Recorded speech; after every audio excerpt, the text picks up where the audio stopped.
The protagonist of our favorite manga is a guy who has more skeletons in his soul than he has closets to keep them in. Throughout the 380 chapters of Berserk, Guts is defeated, destroyed, and caused the untimely demise of many humans and inhumans alike. Compiling a comprehensive and detailed list of every person, creature, and entity Guts has killed in Berserk is a monumental task due to the manga's vast scope, the countless unnamed foes, and the ambiguity in some battles. Making such a list would be completely insane. It would take forever, and yet that's exactly what we did because that's how much we love you guys. So, without any further ado, here's the most thorough possible cataloging of Guts' total kill count across Berserk, divided into 4 major categories and arcs for your convenience. We hope you enjoy.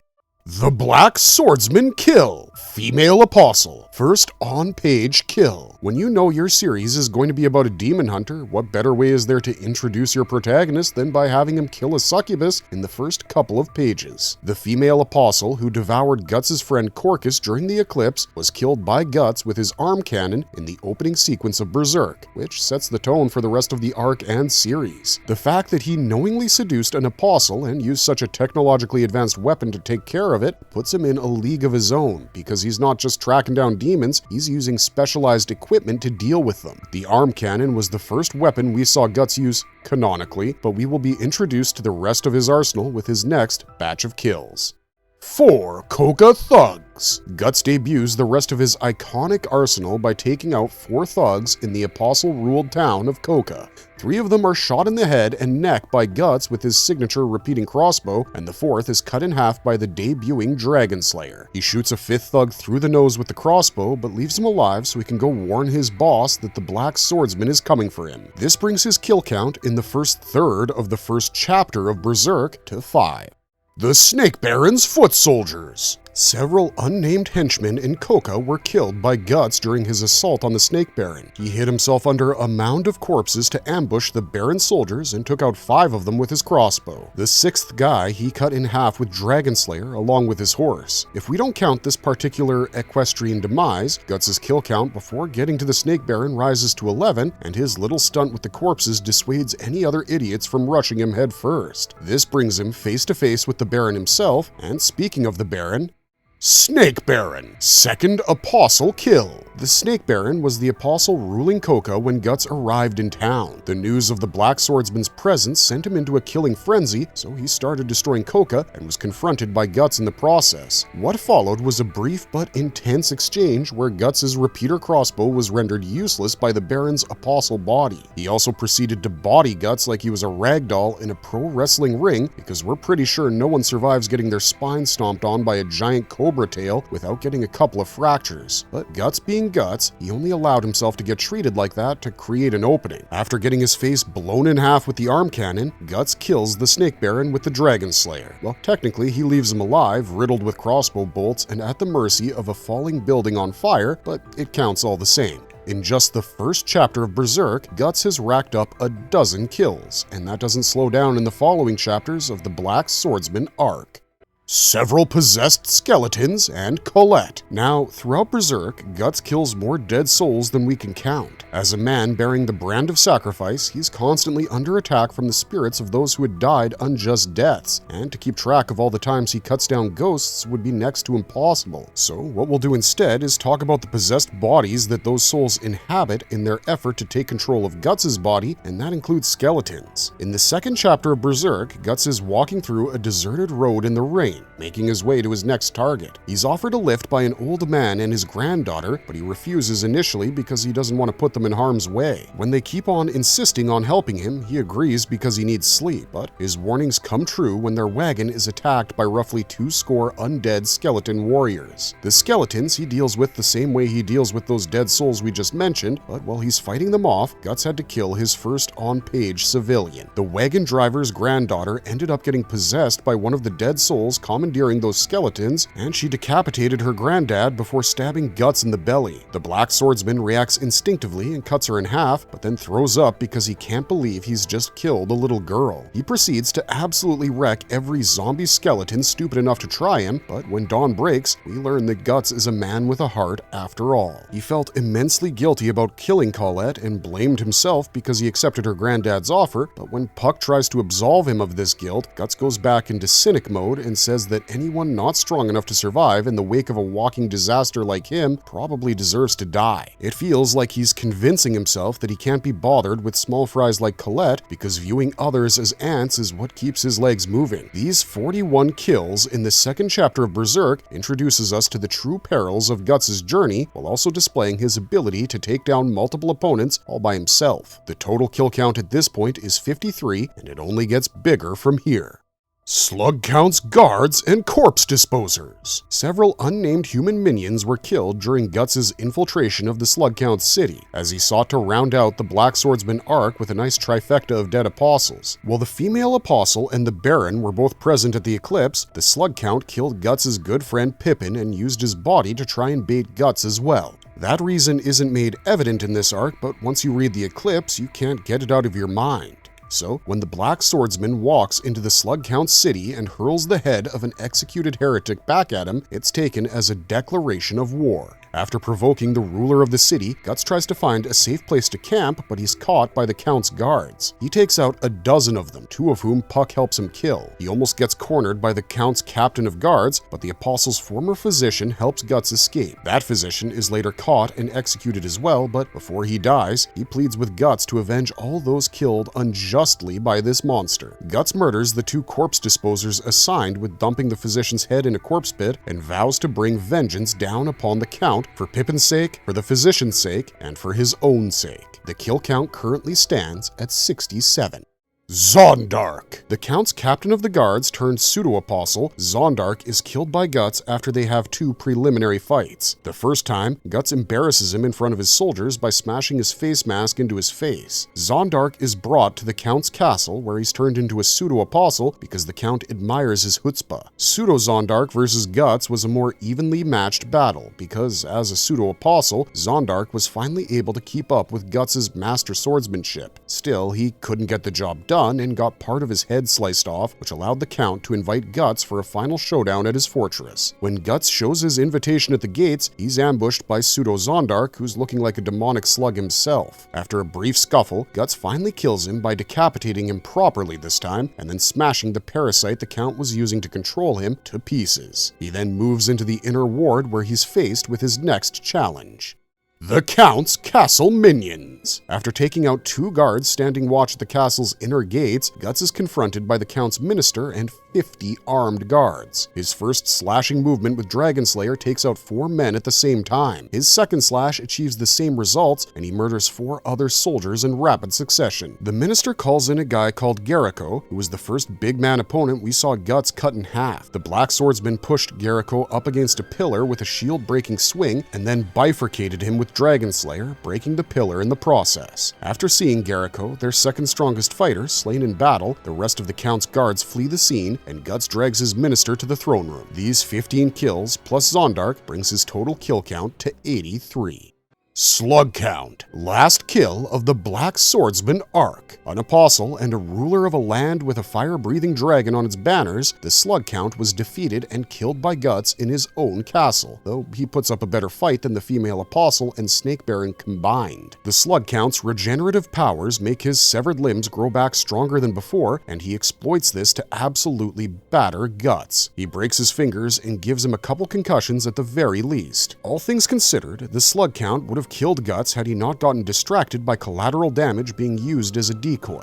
Guts first lures him with the body of his dead minister, whom he drapes in his black cape, and then uses the Count's daughter as a hostage to create an opening for himself. After blasting a hole in his upper body, Guts grabs Dragon Slayer with his teeth and runs the Count through. He then proceeds to torture his still breathing, decapitated face with dozens of stabs from his serrated dagger. The Count's death throes allow him to activate the Behelit Guts had reunited him with so kindly, and we finally get to meet the Black Swordsman's true targets, the God Hand. But what happens between them can't be called a fight. Guts gets punked by Femto thrice in that interstice while the God Hand tries to get the Count to sacrifice his daughter. Failing that, the Count's soul is dragged to hell, and Guts, Teresia, and Puck are returned to the physical world. Though you can say that the Abyss claimed his soul, the only reason Slug Count was able to trigger his Behelit was because he was at death's door. So with this, Guts' kill count at the end of the Black Swordsman arc stands at a staggering 84. He averages more than 10 kills per chapter, and that's a light day's work for Guts. Early life and mercenary days. Unnamed soldier, Guts' first kill. After the Black Swordsman arc, Miura went right back into the Golden Age prelude, where he gave us the history of why Guts hates being touched and sees all other humans as vermin. He was a child born from a hanging corpse, taken in by a camp follower and her mercenary lover. When Guts turned 3, the camp follower, the only mother he'd ever known, died because of the plague. Her lover, the man called Gambino, decided to put Guts to work to pay off his life debt. At the age of 6, Guts was made a squire and given an adult sword so he could pull his weight around the camp. At the age of 9, he was sent into a battlefield for his first official deployment. In the first Golden Age prelude chapter, we see Guts kill his first man after a flurry of exchanges that gets his helmet knocked off of his head. He's stunned by the ordeal, which is understandable, but it also leaves him open to another soldier's attack. Gambino kills that guy and tells Guts to keep moving after each kill he makes. While our official kill count rises up to 85 because of this, the future Black Swordsman must have gotten more bodies in that battle because he's rewarded with a fairly stacked pouch of coins. In mercenary bands, your pay is dependent on the number of people you kill, so Guts presumably killed a bunch of soldiers to get that pay. Sadly for him, his stepdad sold him out to a child predator comrade of theirs, and that man became his second on-page kill from a chronological perspective. Numerous unnamed mercenaries, generals, and Donovan. As a child soldier and even as an adult, Guts kills many unnamed enemy soldiers and mercenaries in battle throughout the 2 years he works as an active member of Gambino's mercenary band. While we can't add them all to our count, we can add the folks we see him killing, and that includes someone from his own band. After his first successful deployment, Guts was sexually assaulted by a man called Donovan, who claimed he'd bought him for the night from Gambino. The next morning, right before deployment, Guts tries to verify this news but doesn't get any confirmation. So, during the next deployment, he kills one soldier and then follows Donovan to the woods to get his answers. He shoots the guy with a crossbow bolt and then shoves his sword down his throat, all while asking who sold him out. During that same deployment, Gambino loses his leg due to cannon fire, so Guts becomes the breadwinner for the two of them. A couple of years pass, and he has become a swordsman so skilled he can track and kill enemy generals to secure the highest reward for Gambino, and by the end of the second Golden Age Prelude chapter, he's brought his on-page kill count up to 88. Gambino. Guts' abusive adoptive father was his 89th on-page kill. Guts murders him in self-defense after Gambino tries to do the same to him in his sleep because he blames the kid for everything wrong in his life. Before he dies, Gambino admits that he was the one who sold Guts out to Donovan and that he's hated him for years because Shisu, his adoptive mother, died while looking after him. Guts, for his part, is emotionally devastated by this act. He knows Gambino's not a good man, but he's the only father figure Guts has, and despite the fact that he had to kill the guy to save his own life, Guts continues to see Gambino as his father figure for several years.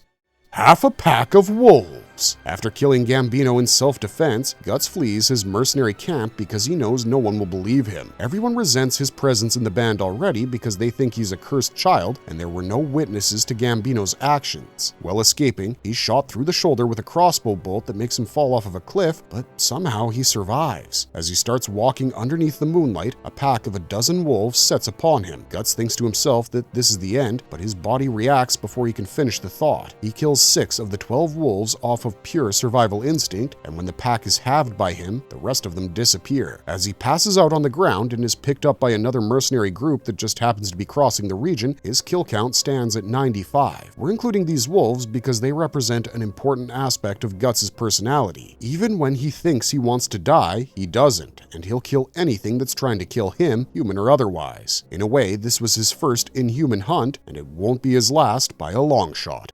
Bazuso. After a 4-year time jump, we meet Guts as a 15-year-old veteran mercenary, and he immediately proves his prowess by taking out the biggest target on the field. The group he was assaulting a castle with stopped dead in their tracks when they saw Bazuso the Grey Knight, a man reputed for having killed 30 men at once. Bazuso also allegedly killed a bear with his bare hands, so most men were afraid of engaging him. Guts, however, stepped forward, negotiated a reward of 7 gold coins for his head, and proceeded to wreck his shit, so to speak. He could have gotten killed in this fight because at one point Bazuso swung for his head, but Guts had already cracked his axe and it broke on contact. The swordsman buried his blade in Bazuso's belly and then in his head, earning that 7-coin reward fair and square. This was the kill that introduced him to the band of the Falcon, but he wouldn't join them without thinning their ranks out a little first. Right after Bazuso, Guts killed another massive Falcon while his troops cleaned up the siege. After the siege was done, he was walking towards the next battlefield when he was ambushed by a half-dozen riders led by Corcus. Guts killed 2 of the riders, Dante and Errol, and pushed back the rest of the group. Casca arrived to try to stop him, but she failed. Then Griffith arrived and he succeeded, but only by seriously injuring Guts. His kill count stood at 99 when he became an official Falcon, and Guts' 100th on-page kill comes as a member of this legendary merc group. Band of the Falcon Era. First raid as rear guard. After being beaten by Griffith twice and joining the Band of the Falcon, Guts immediately proves his worth as a soldier. During his first deployment, he's assigned rear guard duty on a supplies raid, and he more than holds his own. Guts kills 1 man pretty much as soon as the Falcons enter the enemy camp, and during the retreat, he gets 3 more kills, one of which ends up saving Rickart's life. Before he can get steamrolled by the enemy cavalry, Griffith, Pippin, and Judo show up to rescue him, and we see Guts killing a couple more guys when he thinks back on what he's been doing for the past 4 years. This brings his on-page kill count to 105 before the series picks up proper, and from this point onward, things just keep getting bloodier. First battle under Midland. In the first numbered chapter of Berserk, we learn that Griffith has enlisted the Band of the Falcon under the Kingdom of Midland to help them win their 100-year war with Tudor. That chapter opens with Midland's regular armies being forced into a retreat by Tudor's 3,000-strong elite cavalry unit called the Black Ram Knights. Their general tells them to complete their cavalry charge by decimating Midland's retreating ranks when Guts shows up on the field. He rushes into the Black Ram's front line and immediately kills their leader. He takes out a further 5 men, causing enough chaos among his enemies to allow the Falcons to rout them completely. These half a dozen kills bring his kill count up to 111. Julius and Adonis. After the Black Ram Knights battle, the band goes up against Nosferatu's Zod, and this is where Guts actually faces his mortality fully for the first time. Zod is unlike anything he's ever faced, and the fact that monsters like him truly exist makes Guts question what he knows about life and swordsmanship in general. It's in this questioning phase that Griffith gives him his dirtiest job yet, an assassination mission. The target is the heir to the throne of Midland, Count Julius. The reason? Julius tried to kill Griffith first during the autumn hunt. Guts manages to kill Julius alright, but he also gets noticed by Julius's son, Adonis. The swordsman has to kill the kid to prevent anyone else from discovering who ordered the hit, but in doing so, he also wounds his own soul. Guts killed a further 5 guards to escape Julius's manor, which brings his kill count up to 118. But the disillusionment has already set in. He identified with Adonis on a personal level because they were both children who grew up with hard-ass abusive fathers. Killing the kid makes him question everything, so he seeks out Griffith for answers, but that doesn't help either, because Griffith just invalidates the idea that they were ever friends. So Guts decides that he needs to do what he does best and swing his sword until he can't think anymore, and it's this emotional turmoil that sets the stage for his earliest legend as a warrior. Samson Koborowitz and 99 Tudor Knights, the 100-man Slayer, is born. Samson Koborowitz is the name of the infamous Adon's brother, who was killed by Guts during the same engagement that earned him his nickname, 100-man Slayer. After hearing Griffith's definition of a friend, Guts just wanted to fight. He wanted to swing his sword as hard as he could for as long as he could until his mind went numb. So, in the deployment following Julius and Adonis's assassination, he goes directly for the leader of the Tudor's Blue Whale Knights, Adon Korbelwitz. He ends up rescuing Casca from him in the process, and the pair bond over the tale of her joining up with the Falcons. We can look at the time Guts and Casca spend hiding from their enemies on account of her menstrual fever as the inception of their eventual romance, because it gave them a better understanding of one another. And when Guts was killing those 100 knights, he thought to himself if Casca was the reason for his boldness. He had a lot on his mind, to be fair to him, but we're pretty sure she was top of that list, and also the reason he lived through a night that would have killed any other man. Guts' 100-man slaying brings his kill count up to 218 and cements his name in local folklore as one of the best mercenaries in the business. It was after this that Guts decided he had nothing left to prove as a falcon. His next deployment would be the last, and then he'd quietly ride off into the night without even informing his comrades of his decision. It's a damn shame that none of that happened the way he wanted it to, but at the very least, he put on one heck of a show for his last outing as a falcon. General Boscon and several Purple Rhino Knights. Commander of the Tudor forces at Doldry, Boscon was slain by Guts in single combat, but not before he went through a whole bunch of trouble. The Falcons' plan to take control of Doldry was two-pronged. The first prong would see them draw the entire Purple Rhino Knights contingent out of the fortress in pursuit. The second prong was to slip a splinter force into Doldry so Griffith could trap the rhinos between the fortress and his forces. It worked like a charm despite a few minor setbacks, but the complete success of the plan depended on the complete breaking of the Purple Rhino Knights, and that's where Guts comes in. He starts off the assault by killing 3 rhinos as he makes his way towards Boscon. After striking the Tudor general's helmet horns off, he retreats with his men back to the rendezvous point and starts defending Griffith by killing anyone coming after him. We're sure Guts takes out countless Tudor soldiers while doing so, but we only see him kill 4 before facing Boscon, so that's the number we're sticking with. After the Tudor general decides to step in and personally deal with Guts, the battle pauses because everyone is too busy watching these two juggernauts duke it out. For a second, it feels like Guts is about to die because his sword breaks, but from a cliff far off in the distance, Nosferatu Zod, who's been overseeing everything, tosses him his own blade. Guts uses it to decapitate Boscon and his armored horse, turning the tide of the Battle of Doldry completely in the favor of the Falcons. These 8 kills brings his kill count up to 226, though things slow down after this for quite a while. Griffith's co-conspirators. The last few kills Guts racks up as a falcon take place shortly after the battle for Doldry, but not on the field of war. His final murders for Griffith are committed to cover up his clandestine killing of all his opponents within the royal court. Guts kills 6 men in total on the night that he becomes an official knight. The first is the man who slips Griffith a nostrum that makes it look like he's dead, and the rest are the kidnappers he hired to ensure Minister Foss cooperated with him. These kills bring Guts' kill count to 232 shortly before he stops being a falcon, and after departing the band, he actually doesn't take a single life for a very long time. Guts goes off on a year-long peregrination with the sole goal of finding his own dream. It's during this peregrination that he comes across the forger of his future signature weapon and his adopted granddaughter. Guts trains at Godot's hut with Erica to assist him and comes to the realization that if the way of the sword is all he has, he'll test himself against better opponents constantly to prove that he's the best. It's with this understanding that he descends from the mountains and joins an arms tournament where he rather handily defeats Salat, but he doesn't kill him, and we don't see him killing anyone when he shows up to help out his old pals. It's only after they set out on the Griffith rescue mission that Guts regains his killing instinct, and when he lets loose, it's a sight to behold.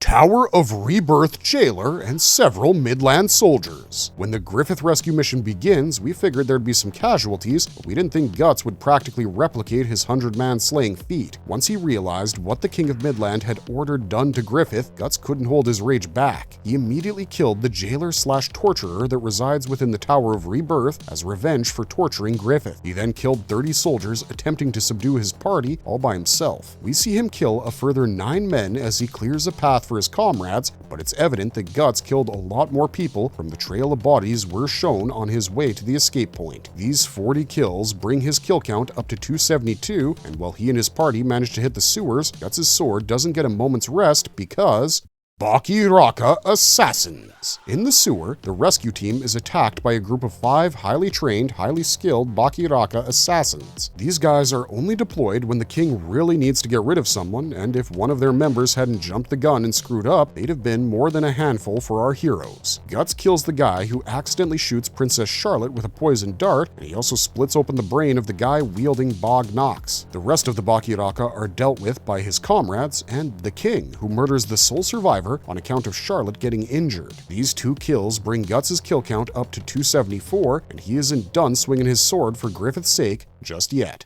Black Dog Knights. After he saw his Bakiraka fall, the King of Midland sent the Black Dog Knights after the Griffith rescue team, a unit of criminal soldiers being led by the Apostle Wild. Guts and Pippin engaged the Black Dogs to buy Casca enough time to set off a trap, and Guts kills 10 Black Dogs trying to get to their leader. But Wild is unlike anything he's ever faced before. Just his mere presence radiates so much bloodlust that Guts immediately senses he's an apostle, and thereafter he focuses his attention on Wild while the rest of the band tries to take out his dogs with traps and charges. Now, we'd have loved to add Wild to this count because technically he is the first apostle Guts defeats all by himself, but the key word there is defeat. Guts thinks he's killed Wild after shoving his sword through the ape's neck, but Wild recovers and kidnaps Griffith in an attempt to save himself from dying. When he realizes that Griffith doesn't have his behelit on him, he tries to kill him instead, and for the attempted murder of a future Godhand member, Zod shows up and kills Wild. So, in the end, Guts gets only 10 of these kills on his official kill count, bringing him up to 284. And after dealing with Wild, Guts enters the place that changes his life forever. He becomes a part of the Eclipse.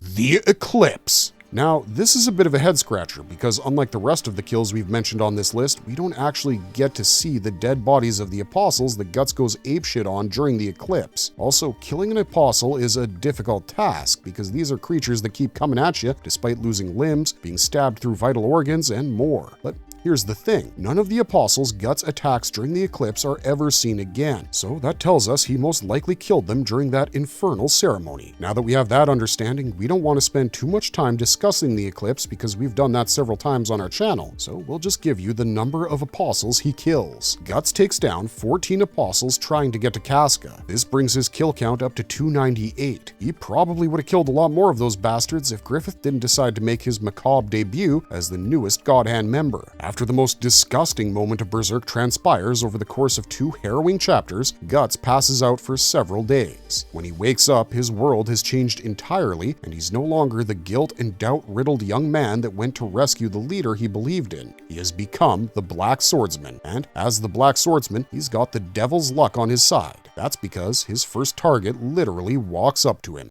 Hound Apostle. After getting his new arm and gear from Godot and Rickard, Guts begins his apostle hunt by killing the Hound Apostle, who tracks him to Godot's hut with his superior sense of smell. At first, Godot doesn't hand Dragonslayer to Guts because he believes the sword simply cannot be wielded, but when the sword he forged for the man snaps in the belly of the beast he's trying to kill, Dragonslayer is revealed as the perfect tool for the task. Guts instantly forges a connection with the sword and tells Godot he's been holding out on him after killing the first apostle, and the sickening expression he wears on his face is reflective of his mentality as he approaches this one-man war. The apostle kills we listed at the beginning of this video chronologically come after he kills the Hound Apostle because the Black Swordsman arc is set 2 years after the eclipse, but for the purposes of this video, the Hound Apostle is Guts' 299th kill. His next apostle hunt is where the numbers become much more difficult to track because he literally starts piling up the corpses. The Black Swordsman Era, Conviction Era, Lost Children Mini-Arc. Guts' return as the Black Swordsman kicks off with him killing a possessed tree and saving a girl called Jill from bandits in the process. That tree becomes his 300th kill, and we're counting it instead of dead souls because it was an organic entity that Guts had to put down. After getting Jill back to her village, Guts learns that it's being attacked by numerous pseudo-apostle elves created from children, so he decides to go to work on their candy asses like he's prime rock. In chapter 98, he takes out 14 of the little buggers with the flat of his blade, and in the chapter after that, he outdoes himself in terms of killing several targets at the same time. Using a village kid as his bait, Guts rounds up 50 of those pseudo-apostle elves and sets them all on fire by blowing up a barn. He then escapes the village because those elves turn back into their original bodies, and he doesn't have a decent enough explanation for why that happened. Guts decides to head to the Misty Valley to take care of Rosine and all her pseudo-spawn, which brings him face to face with those bandits he saved Jill from once again. Turns out they were transformed into insectoid guardians for the protection of the children, so Guts has to play past the gate for quite a while. He kills 4 pseudo-guardians almost immediately after reaching the Misty Valley's border, but they take a lot out of him. One nearly decapitates him with his beetle-like pincers, and this is Guts we're talking about. He kills Beetle Guy number 1 while taking care of a spider-looking dude at the same time, then proceeds to absolutely wreck the remaining 20 guardians whose silhouettes we see at the end of chapter 105. Just like most other pseudo-apostles, Guts has a tough time dealing with all of them because nothing apart from Dragon Slayer can put an end to them. Yet he manages to kill them all and impress their so-called commanders in the process. The last 2 insect guardians to be murdered by Guts were the Mantis Guardian and the Tank Beetle Guardian. This duo proved to be a lot more difficult than their 24 fallen comrades because they were knights in their human lives and they knew how to incorporate tactics and techniques into their attacks. Guts came up with his blasting swirl of death attack to defeat them once and for all, because otherwise he'd have been impaled to death from 2 directions at the same time. Now, here's where things get a little dicey. After taking care of the insect guardians, Guts enters the emergence grounds where Rosine turns the human children she kidnaps into her little elves. During the transition period, each child is placed in a cocoon where their body undergoes a slow metamorphosis. But while they're in the cocoon, they're still alive, and Guts starts the fire that eventually destroys all of Rosine's cocoons. It's impossible to get an exact count of the number of cocoons that were being prepared because of the way these chapters are structured. The semi-official Guts kill roster listed on the Berserk fan forum skullknight.net says there were 180 cocoons in that emergence ground, but that roster typically doesn't take into account the multiple perspectives and angles that Miura used to depict his characters so masterfully. They say Guts killed 40 plus insect guardians, but the truth is there were far fewer. So while he may not have destroyed 180 cocoons, he did destroy well over 100 of them, and we say this because of the apostle form Rosine assumes. Her design is based on a Luna moth, and Luna moths lay anywhere between 100 to 300 eggs after mating. We'll average that out and say Guts' actions caused the deaths of 120 children in transition, and he takes out a further 90 pseudo-elves trying to get to Rosine. All of these kills bring his official kill count during the Lost Children mini-arc up to 300, with his total tally reaching a staggering 600 kills. Rosine herself becomes casualty number 601 when Guts hitches a ride on her stinger and then blasts her with his arm cannon at point-blank range. The Lost Children mini-arc was a reintroduction of sorts for the Black Swordsman because the Golden Age showed us just how sensitive and sympathetic of a man Guts was before the eclipse. 300 bodies, most of them being transformed children, was a great way to remind us that, hey, this guy might be likable, but he's a stone-cold killer when he needs to be, which was proven by his desire to finish off the mortally wounded Rosine. She managed to fly away from him and eventually succumb to her wounds, adding her to Guts' official kill count regardless, but just the fact that he was about to kill a defenseless child was supposed to make us think of his crushing ants analogy from way back when. Luckily for us and his morality, he was interrupted by the Holy Iron Chain Knights, who were investigating the eclipse and Guts, and speaking of the Holy Iron Chain Knights, Holy Iron Chain Knights! Guts gets absolutely zero time to recover from his hellacious battle with Rosine and all of her pseudo-spawns. In fact, the reason he can't finish off Rosine isn't that he falters emotionally, it's that he gets attacked by pursuers before he can do it. These pursuers are none other than the Holy Iron Chain Knights, being led by Lady Farnace de Van Dimian and her vice commander Azan. Guts actually recognizes Azan because he's heard of his legendary stand as the Bridge Knight, where he held back 100 horsemen just to allow an old wounded man to cross a bridge. But as for the rest of their order, it's filled with such inept warriors that Guts ducks and weaves through their attacks like they're training dummies. He kills 7 men with just his iron fist, and when push comes to shove, he takes out 5 knights with a single stroke from Dragon Slayer. Had Guts been in fighting condition, he could have taken down a lot more of the knights, but because he wasn't, he knew he couldn't keep dancing with Azan for too long. So Guts went straight for the head, trying to capture Farnace herself, and killed another couple of holy knights in the process. He'd have likely succeeded in his endeavor had the other prominent warrior of the group not made an executive decision. But then again, Serpico is the kind of guy who likes to stay low-key. Despite getting captured and manacled, Guts managed to kill 14 Holy Iron Chain Knights, which brings his kill count up to 615. He doesn't remain a guest of the church for too long either. After a day's worth of interrogation and imprisonment, Guts breaks out of his cage at night and finally manages to kidnap Farnace. He racks up another kill in the process, bringing the total count up to 616. It's on his way to safety that his next set of kills takes place. Several possessed dogs, and that horse. After escaping the Holy Iron Chain Knight's encampment, Guts is forced to defend himself against his nightly terrors with a prisoner in tow. Initially, he takes the opportunity to scare the living crap out of Farnace because the spirits chasing him don't possess physical bodies. But once they take over a pack of around 20 wild dogs and that horse Guts was riding, the situation changes. Guts reverts to his eclipse self because the possessed dogs keep coming for him even after losing faces, limbs, and in some cases their lower bodies. It gets especially tense when the possessed horse tries to rape Farnace, which reminds Guts of Casca's rape. He thanks each possessed animal for reminding him of that vivid, hateful sensation and proceeds to kill them over and over again until the sun comes up. These 21 kills could have easily been thrice that number if you were facing regular opponents, but that's the problem with the supernatural, we suppose. His kill count stands at 637 when Serpico shows back up to take Farnace to safety, and it might have been 638 if he and Guts went at it then and there, but they didn't. Kushan Scouts. After leaving the Holy Iron Chain Knights and returning to Godot's hut to check on Casca, Guts finds a new purpose in life. Instead of putting revenge first, he wants to protect his lover and never leave her side again. To accomplish that, he needs to find her, and that's when he comes across a scouting party of 20 Bakiraka foot soldiers terrorizing a village. They took care of the village's population, the bandits plaguing it, and were about to kill Isidro when Guts showed up. They changed their target to the Black Swordsman, and all 20 Kushan Scouts ended up paying for their idiocy with their lives. For anyone else, taking out some of the most sophisticated warriors in the world would be an achievement, but for Guts, this was a nuisance that wasted time. He didn't care that his kill count rose up to 657, but we do, so let's move on to the next set. Wheel-bound zombies. While he was making his way to St. Albion, Guts had to make a little detour because he was being chased by reanimated corpses stuck to wagon wheels. His job was made even more annoying by the fact that the kid he saved from the Kushans, Isidro, had started following him, but he got rid of that problem by throwing him off a cliff. 17 reanimated wheel-bound zombies came for Guts that night, and he smashed 10 of them before separating himself from Isidro. The rest he took care of right before he met Skull Knight, who told him he's going to St. Albion as well. This small conversation was all the time Isidro needed to pick up Guts' trail, and by the time the Black Swordsman reached the Holy Ground, his kill count had risen to 674.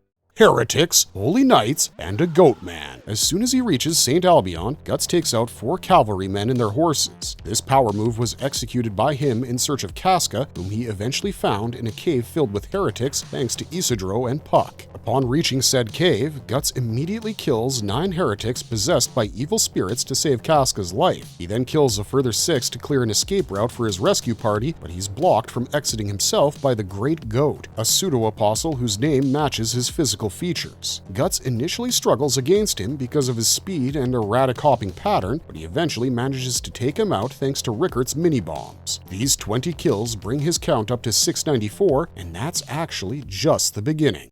Father Mozgus and his disciples. This pseudo-apostle inquisitor, killed by Guts during the Tower of Conviction's fall, might just have been a more formidable opponent for him than most apostles. That's because Mozgus gained every physical advantage you can think of in the world, including wings that double as fists. His god breath is on par with Grunbeld's dragon breath in terms of threat levels, and the fact that Guts couldn't crack his armor with Dragon Slayer should tell you everything you need to know about his physical endurance. Even getting to him was a major task for our hero because he had to deal with 4 other pseudo-apostles, each of whom was nearly as strong as Mozgus. And then we need to factor in Guts getting distracted by a pseudo-god hand advent. But despite all of that, the Black Swordsman emerged victorious, as always, only this time he actually took the help he so desperately needed. After killing 4 of Mozgus's disciples and then the man himself, Guts rallied the troops and helped them survive through a night of horrors that had become commonplace for him. When dawn broke, he figured he'd get some time to catch his breath, but he was wrong. More Kushan scouts! As soon as the sun rose on the broken carcass of the Tower of Conviction, Guts and his friends were surrounded by Salat's Kushan scouts once more. He killed 3 of them personally to keep the women and children safe, but this time at least he had backup. His unexpected allies forced a stalemate between the two sides, but everything broke down when Griffith emerged from his cocoon. The God Hand member's physical advent made the Kushan attack him, and Guts took the chaos as an opportunity to escape with Casca. He kills 4 more Kushan soldiers as he rides a horse back to Godot's, which means he kills 7 of them in total. This brings his number up to 706, and at the beginning of the next arc, that number doesn't change by much. Millennium Falcon Arc. Possessed corpses and people. During Guts' journey to get Casca to Elfhelm, he's plagued by myriad spirits and spirit-bound entities like demonic snowmen, but he rarely gets any organic kills under his belt. Or if he does, we don't get to see a lot of it, possibly because the Millennium Falcon Arc is where Miura started dividing the narrative attention between both Guts and Griffith. During the Winter Journey chapters, we see Guts standing up to a bunch of possessed farmers as he and Casca take shelter in a barn. We see him killing only 2 of them, but there were 6, and it's safe to assume that Guts deals with the remaining 4 the same way. This brings his kill count up to 712. After taking on Farnace, Serpico, and Isidro as traveling companions, his personal kill list stops growing at a rapid pace. In chapter 196, we see Guts killing a single possessed skeleton, as opposed to being a whirlwind of death like he usually is. That's because his priority has shifted from revenge to ensuring Casca's safety, and these 13 kills were the most difficult of his life because his sword was extremely heavy from fighting to protect instead of fighting to kill. Despite the title of the series, opportunities to go berserk are becoming rarer, so Guts has to pick and choose when to let go. Luckily for him, his next major batch of kills comes from a source literally no one will miss. Trolls! Dozens of trolls were killed by the Black Swordsman during the defense of Enoch Village and the subsequent journey into Kliphof. Guts agrees to help defend Enoch Village because of his new witch friends, Shirke and Flora, who have promised to help him out with the brand and Casca. At this point in his life, all he cares about is getting Casca to safety because the Black Flame of Vengeance is liable to make him do awful things. That's why he takes on so many strangers as traveling companions, where he would have once rejected their help outright. In his first engagement with the trolls, Guts takes out 4 of them and impresses every single Enoch villager, including the priest. He continues to mow down wave after wave so he can buy enough time for Shirke to work her magic. Guts kills a further 18 trolls before Shirke successfully invokes the 4 Kings formation, and he's damn impressed with the young witch's skills when he realizes the trolls simply cannot enter her bulwark. Guts' admiration of his new comrade increases even more when she summons the damn river flowing beside Enoch Village to wash away the trolls, and he decides to pull his weight by decapitating the ogre that appeared on the battlefield. These 23 kills grow pale in the face of the kill count he stacks up after entering Kliphof, because not only is Guts pissed, he's also looking forward to cutting loose. The trolls don't leave Enoch without taking something away from our heroes. They end up in possession of Casca and Farnace, so to save them, Guts and crew venture into the astral world's region of darkness, Kliphof. Once he organizes the rescue of his comrades and all the other women and children the trolls had kidnapped, Guts tells them to go ahead while he cuts off the trolls' approach. He kills 7 of them with his crossbow to prove that he can handle it, and then proceeds to take out a further 20 before he runs out of ammo. Guts draws Dragon Slayer and relishes the opportunity to engage in another 100-man slaying endeavor, but we only see him kill a 5th of that number after he's left alone. Still, 47 trolls is a decent number for this list, especially when you consider the fact that Guts couldn't kill 100 of them because Slan made an appearance. He dealt with her forced advent thanks to some advice and an assist from Skull Knight, but he didn't exactly kill her. After emerging from Kliphof, Guts' kill count stood at an even 760, and he hadn't even acquired his best weapon yet. When he does, he's able to cut through apostles like they're humans, and it's a sight to behold. Apostles! Shortly after the Kliphof mission, Flora's Spirit Tree Mansion is attacked by Griffith's war demons because he can't afford magical opposition in the world he's trying to create. Guts proves to be uncharacteristically ineffective against these demons, but that's because Slan injured his body and soul. Even he can sense that without armor, he's a dead man. But the armor he receives is one that's just as likely to kill him as any apostle. Before he donned the Berserker armor, Guts was barely surviving the battering ram blows of Grunbeld. After sinking with it, he humiliates the Flame Dragon Apostle while killing 9 of his soldiers in the process. And these killings aren't anything like we've seen from him in the past. Berserker Guts is a feral monster when he's fully in tune with the Berserker armor. Those 9 kills sicken even his comrades, and the way he fights Grunbeld, well, you should just read the manga to believe the spectacle. After acquiring the Berserker armor, each time Guts fights, he leaves an insane trail of bodies in his wake, which begins on a beach close to the holy city of Vritannis.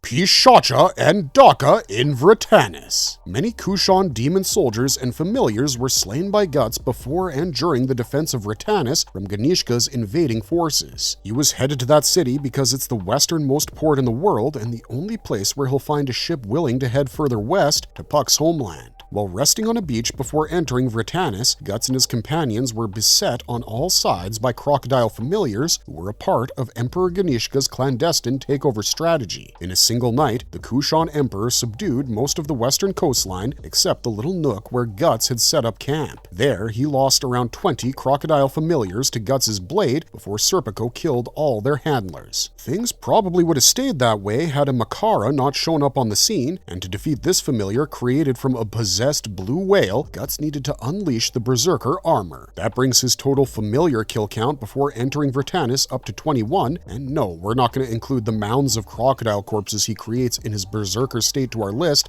because those guys weren't trying to kill him. After losing their handlers, the crocodiles reverted to their original state and Guts didn't kill them, he butchered them when they weren't even resisting. We're only counting organic beings that actively attack Guts with the intention of killing him on this list, so before entering Vritannis, his official kill count stood at 790. This number experiences an exponential growth after he enters the city. In Vritannis, Guts is separated from Farnace and Serpico because the former decides to return home to secure a ship for her friends. Her dad, as predicted, commands her to stay at home, but her friends won't have it. Guts and the rest enter the Van Diemen estate determined to talk to Farnace, and after having a proper duel with Serpico, the Black Swordsman re-enters familiar territory. That's more than a pun, because he kills 6 possessed tigers in the Van Diemen ballroom, and he'd have had to kill a lot more if he was by himself. Vritannis is attacked by Ganishka's demon army under the cover of night, and Guts realizes he has to cut a path through all his demon warriors and beasts to get to the ship he has secured for the journey. The Black Swordsman gets to work, killing 15 Daka soldiers while his companions secure his magic user. He takes out an enemy magic user with a throwing knife, and for a moment, it looks like their path to the harbor is clear. Then, a Makara bursts onto the scene, and several Daka riding possessed tigers surround them from all sides. Guts takes on the Makara himself, and this time he kills the damn thing without going berserk. He uses technique and the environment to his advantage, and even saves Shirke from a Daka and its tiger Pishacha. But before they hit the harbor, they're swarmed by even more Daka. The Black Swordsman endeavors to protect his companions from one end, while his companions protect Shirke from the other. His goal is to buy her enough time to cast a powerful spell, but such things take time. Guts ends up killing close to 200 Daka without unleashing the Berserker armor, which brings his total kill count up to 860. He's then forced to unleash the armor when a half a dozen Makara show up, and in that state, he kills them all. He would have loved to add the Kundalini water snake to this list, but the truth is, Guts doesn't kill that familiar. He only puts it in a position where Serpico can finish the job, and after dealing with the Pishacha and their master Daiba, Guts dukes it out with Emperor Thundercloud himself. But he isn't the one who kills Ganishka or even Daiba. After weakening both of the crown jewels of the Kushan invasion, Guts sets sail for Skellig Island.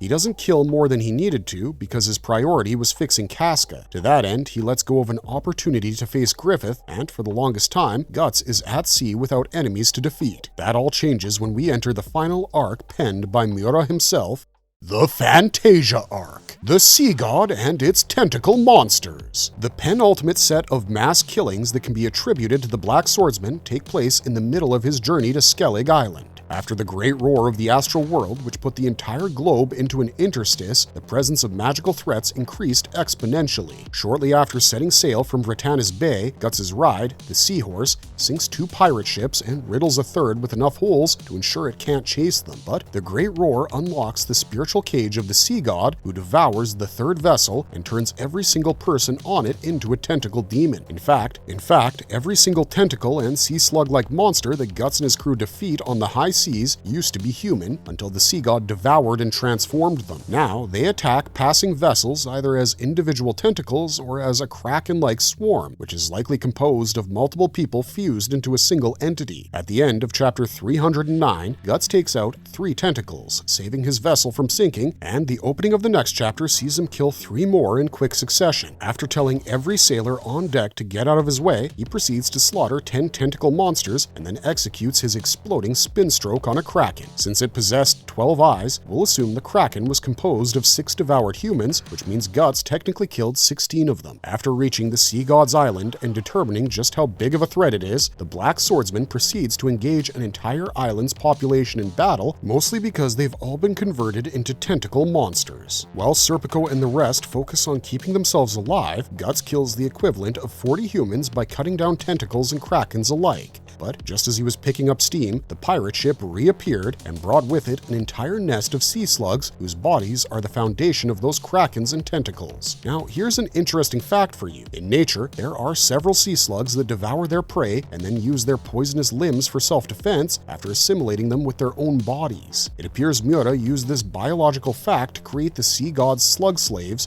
because the krakens and tentacles seem analogous to marine creatures whose venomous appendages have been appropriated by sea slugs. So technically, killing 1 sea slug kills more than 20 humans considering the composite nature of their existence, but for the sake of this video, we'll count each sea slug kill individually because otherwise things will become way too confusing. When Guts sees several of them surrounding his friends, he knows he has no choice but to use the Berserker armor. As soon as he sinks with it, he cuts down 4 krakens, killing the equivalent of 24 people. He then shoves his sword through the giant sea slug, maneuvering the pirate ship, but that isn't enough to kill it. It uses a kraken to try and get Guts off of itself, but Guts kills the kraken, bolts off the ship's slug, kills half a dozen tentacles, and then splits open an independent sea slug's head like it's nothing. He then proceeds to kill over a dozen of the slugs, which takes out its krakens and tentacles consequently. It's impossible to estimate the exact toll of the number of lives he takes in this first engagement with the sea god, but based on our parameters, his total kill count stands at 964. His second and final engagement of the sea god sees him kill 1 kraken as he enters its body because Guts determines the only way to kill it is to destroy its heart. After entering the sea god's stomach, he swats away several isopods while he allows its stomach acid to bring him closer to its stomach lining.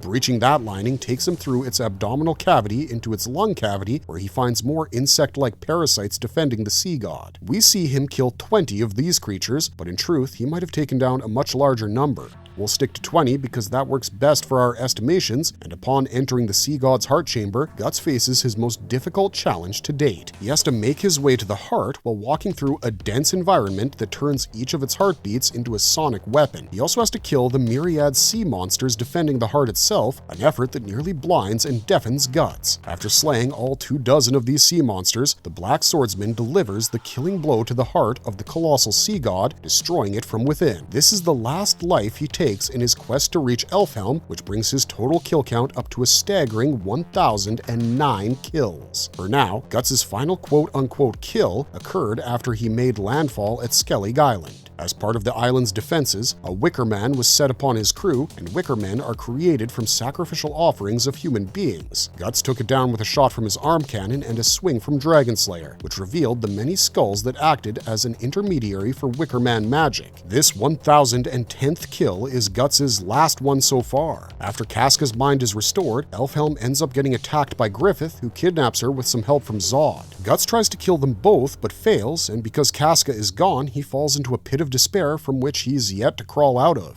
The black swordsman would have laid waste to the Kushan ships that tried to take him and his friends hostage and bring them back to the Kushan capital, but Guts, as a broken man, doesn't even offer his captors any resistance. But that's set to change in the near future, perhaps even as early as the next chapter. Once Guts gets back to his killing ways, there's a good chance he'll double his total kill count, which might seem ridiculous, but really isn't when you take into account what we've established throughout this video. For many characters, having over 1,000 bodies to their name is an exaggeration, but in Guts' case, it might turn out to be an understated fact. His kill list is a testament to his relentless survival instinct and the brutality of the world of Berserk. It spans abusive guardians, legendary knights, countless soldiers, supernatural apostles, and monstrous astral beings. Guts. While the exact number is incalculable due to the manga's scope and the frequency of mass battles, this video covers all major named, supernatural, and significant adversaries Guts has slain across Berserk's entire run, or at the very least, most of them.